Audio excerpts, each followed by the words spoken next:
Hi అండి అందరికీ. Welcome to the story time. So కొత్త సంవత్సరంలో కొత్త ఆశలు ఆశయాలతో చాలా 5 డేస్ గడిచిపోతూ ఉన్నాయి. 5th డే కూడా మనకి హాఫ్ డే అయిపోయింది. సో నచ్చిన పని ఒకటి రెండైనా చేశారా ఇప్పటి వరకు? Well you should do.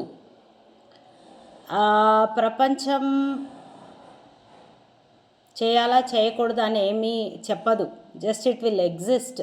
కానీ చెయ్యాలా చేయకూడదా అనేది మనలోనే ఉంటుంది. సో మనమే డిసైడ్ చేసుకోవాలి. ఇది చిన్న స్టోరీ ద్వారా మనము తెలుసుకుందాం ఇవాళ. ఫస్ట్ క్లాస్ పిల్లలు ఒక స్టేజ్ పర్ఫార్మెన్స్ ఇస్తూ ఉన్నారు.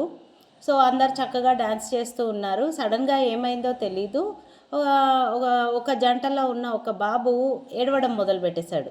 ఏం గుర్తొచ్చిందో తెలియదు కానీ ఇంక ఏడుస్తూనే ఉన్నాడు. సో అతని పార్ట్నర్ అయిన అమ్మాయి పర్ఫార్మెన్స్ చేయాలా వద్దా అనే దాంట్లో కన్ఫ్యూజ్ అయిపోయిందనమాట.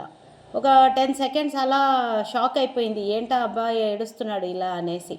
సో ఏం చేయాలో తెలియక 11th సెకండ్లో తను మైండ్ సెటప్ చేసేసుకొని ఓకే నేనైతే చేసేస్తాను, మా టీచర్ అయితే ఆగకూడదని చెప్పింది అని చెప్పేసి తను పర్ఫార్మెన్స్ అంతా కూడా చక్కగా కంటిన్యూ చేసి ఆ ప్రోగ్రాంలో ఆ సాంగ్ ఎండ్ అయ్యేంత వరకు కూడా ఆ అబ్బాయి కోఆపరేషన్ లేకపోయినా కూడా స్టెప్స్ అన్నీ చక్కగా కంప్లీట్ చేసిందనమాట.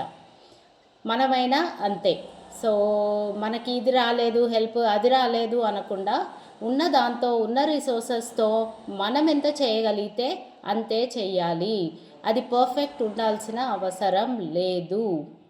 Thank you and have a great day.